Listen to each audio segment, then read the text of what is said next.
Pues yo llegué a la universidad en el año 2000 prácticamente. Fui invitado inicialmente por el maestro Javier Cabanas, que entonces era el rector, a hacer una consultoría en la universidad sobre algunas áreas. Poco tiempo después, cuando entregué mi trabajo, Javier me pidió que me acercara nuevamente porque tenía algunas dificultades en algunas áreas. Y empecé a ir por las tardes a trabajar en la universidad en proyectos muy específicos.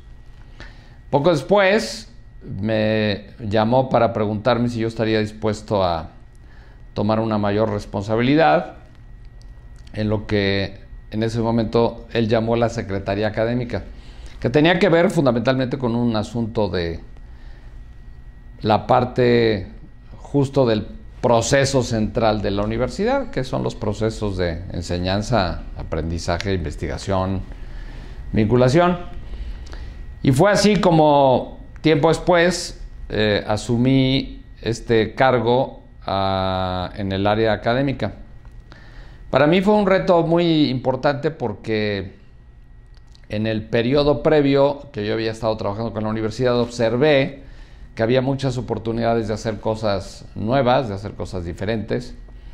Y tanto en ese momento la Junta de Gobierno como el rector me dieron la libertad para iniciar con esos proyectos. Entonces fue realmente para mí una extraordinaria oportunidad porque tuve mucha libertad de desarrollar iniciativas, de cambiar programas, de hacer nuevos planes, y fue así como el desarrollo durante ese proceso se estuvo muy enfocado, yo diría, a dos grandes temas. Iniciar un proceso mucho más formal de buscar la calidad en la universidad a través de diversas fuentes. La primera pues, era sin duda fortalecer el equipo de profesores, y esto incluía su desarrollo. Había ya un programa que se había iniciado y a mí me tocó darle mucho impulso, y esto permitió que profesores de la universidad empezaran a obtener posgrados, en muchas ocasiones con apoyo de la propia institución. Y por otro lado empezamos a revisar los procesos académicos, y para hacerlo de manera formal pues recurrimos a los procesos clásicos de acreditación y certificación. La universidad empezó con una meta de lograr el 100% de sus programas acreditados, cosa que nos llevó varios años. Había un muy buen antecedente con la Facultad de Medicina. Cuando iniciaron los organismos acreditadores en México, las escuelas de medicina fueron pioneras en eso, y la universidad también fue pionera porque fue una de las primeras facultades del país que se acreditó. Y por otro lado, como institución, la universidad había participado intensamente en la fundación de la FIMPES, la Federación de Instituciones Particulares de Educación Superior, que tenía un programa de acreditación de la calidad como institución. Y esto pues empezó a tomar forma. El otro gran proyecto tenía que ver con el tema de los posgrados. Los posgrados en la universidad tenían una relevancia en el contexto general muy baja. Teníamos un número limitado de estudiantes y se habían hecho varios proyectos para proyectarlos, pero la verdad es que seguíamos teniendo un número muy limitado. Y entonces fue que surgió la idea de buscar un nuevo modelo con una nueva imagen, con una nueva propuesta, sobre todo una propuesta que nosotros la veíamos como un tema de futuro, que era empezar a desarrollar posgrados más flexibles y de tipo interdisciplinario. Yo debo decir de manera muy importante que en toda esta, que yo le llamo la primera fase de mi participación en la universidad, fue clave el lograr acercar talento a la institución, de manera que tuve también esa libertad de poder buscar personas, tanto de dentro como de afuera, que se integraran al equipo de lo que ya después fue la Vicerrectoría Académica, y esto nos permitió empezar a hacer estas innovaciones. Esa fue como que la primera fase. Y luego, para mi sorpresa, cuando estaba terminando el segundo periodo de Javier Cabanas como rector, me llamaron de la Junta de Gobierno y me preguntaron si estaba yo dispuesto a participar en la terna para la rectoría.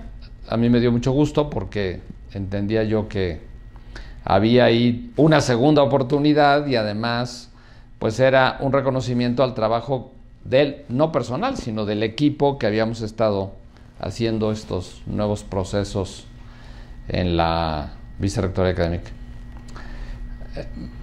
Yo diría que la señal más importante de mi periodo tenía que ver justo con la planeación previa que se hizo y que nosotros le llamamos en la universidad la Visión 2015. No tengo la menor duda de que la Visión 2015 marcó los años que yo estuve al frente, porque este proyecto de esta visión compartida, que se hizo además de una manera novedosa, porque usamos una nueva técnica de desarrollo organizacional, que era la indagación apreciativa. Nunca se había hecho en México, y entendemos que tampoco se había hecho en ningún lado del planeta para una universidad.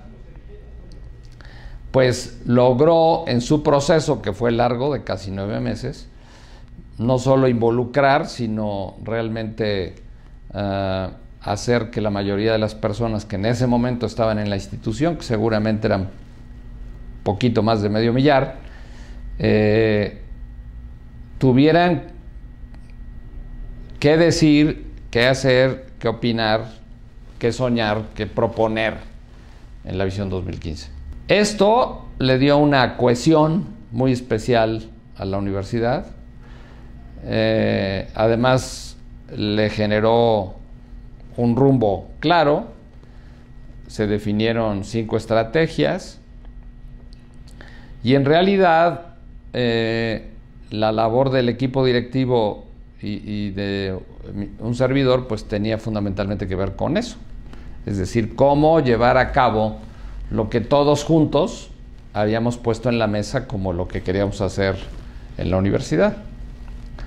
Y esto también tuvo estuvo teñido, diría yo, tenía un ambiente, tenía un caldo de cultivo, tenía una atmósfera que tenía mucho que ver con varias cosas que se planteaban en la propia Visión 2015. Primero, por supuesto, un deseo de ser una universidad relevante en la región y en el mundo. Además, no solo serlo, sino ser reconocidos como tales. Tenía un claro mensaje de generar ambientes de diálogo y de confianza en la institución, que eso para mí fue un elemento crítico. Tenía también una visión de apertura e internacionalización, que no es que no estuviera en el pasado, pero ahora se le daba un impulso y una fuerza mucho mayor.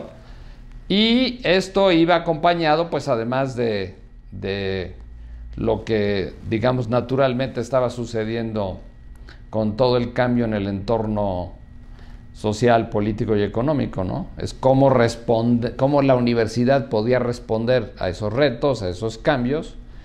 Y también, por supuesto, estaba el tema tecnológico, ¿no? O sea, el tema internacional, o lo que llamamos comúnmente la internacionalización de una universidad, es un proceso que ha costado mucho trabajo en la universidad, porque tuvimos que iniciar con un cambio cultural interno.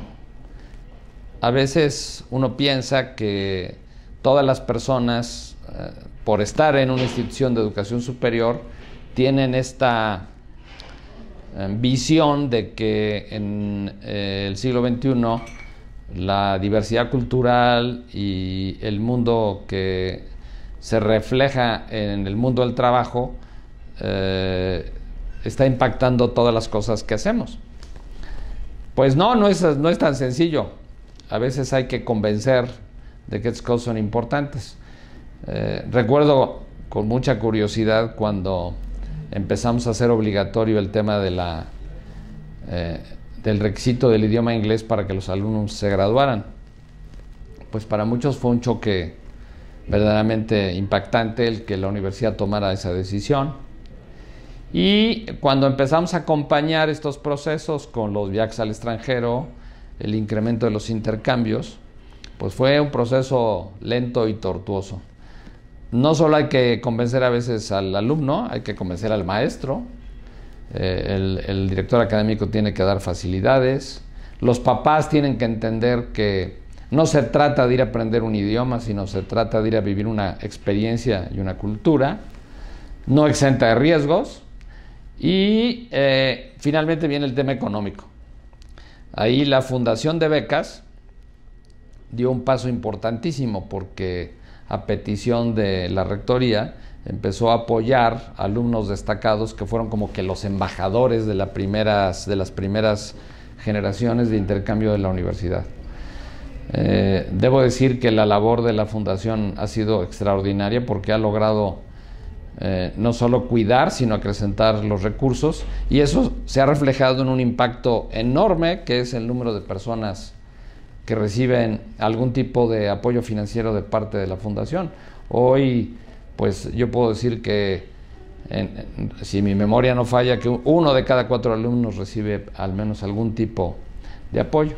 Y este tema empezó a destapar la posibilidad también de que los alumnos fueran al extranjero. Simultáneamente, posgrados empezó a generar convenios y situaciones que nos llevaron a empatar este modelo de los dobles grados. En aquel tiempo la Vicerrectoría de Posgrados empezó a concretar con mucha celeridad, por la experiencia que se tenía, los acuerdos con diferentes universidades, de modo que no cabe duda que Oklahoma State fue un primer gancho que con el tiempo nos permitió, por la experiencia, pues hacer relaciones muy interesantes con la Universidad de Harvard, con el Tecnológico Massachusetts, con la Universidad de Carolina del Norte, con Kansas State y con otras muchas más, que de pronto abrieron un panorama en Europa, en Asia y en toda América a los muchachos, a las muchachas, para que tuvieran esta aspiración. Una de las cosas de las que yo recuerdo con mayor satisfacción es que habíamos muchas veces buscado incrementar el número de intercambios, y yo creo que fue casi al final de mi periodo cuando logramos rebasar el número de 800, que ya es una cifra muy significativa. Y por otro lado, pues esto implica un cambio cultural también que se ha ido generando con los maestros, porque también la universidad durante varios años estuvo enviando y envía grupos de maestros que también tienen que vivir esta experiencia internacional, porque a veces esto es lo que realmente logra después lograr el fomento. Entonces, yo creo que esta es una de las cosas que marcaron este ciclo rectoral. Volviendo al tema de la vinculación, pues la universidad tiene ahora una batería de equipos y de instalaciones que le permiten estar muy cerca de la industria, haciendo proyectos de investigación en estos nuevos modelos que ha lanzado el CONACYT y que tiene la propia industria. Eso le ha permitido también a la universidad a llegar fondos a la industria para que concrete y logre estos proyectos. Ha sido muy importante el impacto de fondos que ha logrado bajar la universidad, y esto pues se ha traducido en algunos casos en el tema de lograr patentes y lograr nuevos procesos industriales y de desarrollo. Algunos de ellos resultaron inclusive en la creación de nuevos laboratorios. El tercer asunto ha sido pues el crecimiento natural de la universidad con todas estas cosas. La universidad es sin duda la universidad más grande privada del Estado, y yo siempre señalo que cuando hablamos de tamaño siempre hay que hablar de la calidad, porque es muy fácil, relativamente sencillo, hacer crecer una institución, pero hacerla crecer al mismo tiempo que se crece en los problemas, en la solución de los temas de calidad, pues no es tan sencillo. Yo recuerdo con mucha precisión que la universidad estaba creciendo a un ritmo inferior que el promedio del crecimiento de la educación privada en el país. Sin embargo, la tasa de crecimiento de nuestros reconocimientos de calidad era muy superior a la tasa de crecimiento promedio del país. Entonces se pudo hacer este equilibrio de ir creciendo con innovación, con nuevos programas, con un refuerzo muy importante y evidente y comprobable de la calidad, y al mismo tiempo pues desarrollar un tamaño muy interesante que le permite ahora a la universidad pues estar en una posición que le da pista de despegue para muchos otros proyectos. El impacto en la comunidad me parece a mí también que ha sido lo más importante. Yo creo que hoy la universidad, después de estos años y con la sabia conducción de quienes han seguido al frente, pues sigue presente en la comunidad, sigue siendo una institución ya reconocida a nivel nacional. Los organismos de certificación como el COPAES o la FIMPES o la NUYES o el propio CONACYT o otros mecanismos de acreditación saben de la universidad, conocen de la universidad, respetan a la universidad, y su presencia también en los foros internacionales pues ya se empieza a sentir. Al final uno tiene que tener claro que todo esto se hace en razón del estudiante, porque el hecho de que el estudiante tenga una experiencia rica en su proceso educativo a lo largo de los años que pasa en una institución, y luego cuando vive como egresado y regresa a hacer un posgrado o a tomar un curso de educación continua, o simplemente sigue en contacto en una manera tan sencilla como puede ser esta revista que tienes en tus manos, pues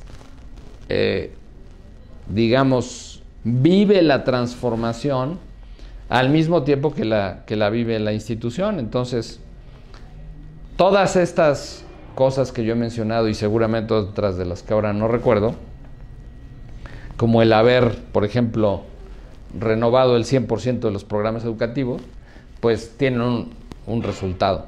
Y esto genera una dinámica muy interesante. Yo creo que hay que reconocer enormemente, siempre en primerísimo lugar, a la comunidad educativa con todos sus integrantes. Yo tuve la oportunidad de recibir enorme apoyo de la Junta de Gobierno.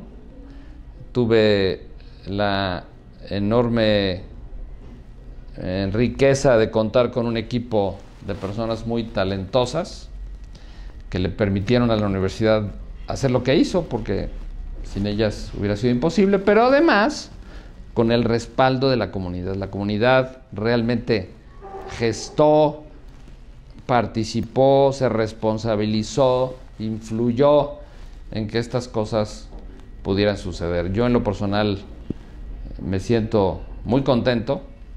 La universidad está hoy en una posición interesante. Personalmente también creo que un proyecto muy bueno que se hizo al final, aunque nos costó mucho dolores de cabeza, fue la renovación tecnológica de todos los centros de datos de la universidad.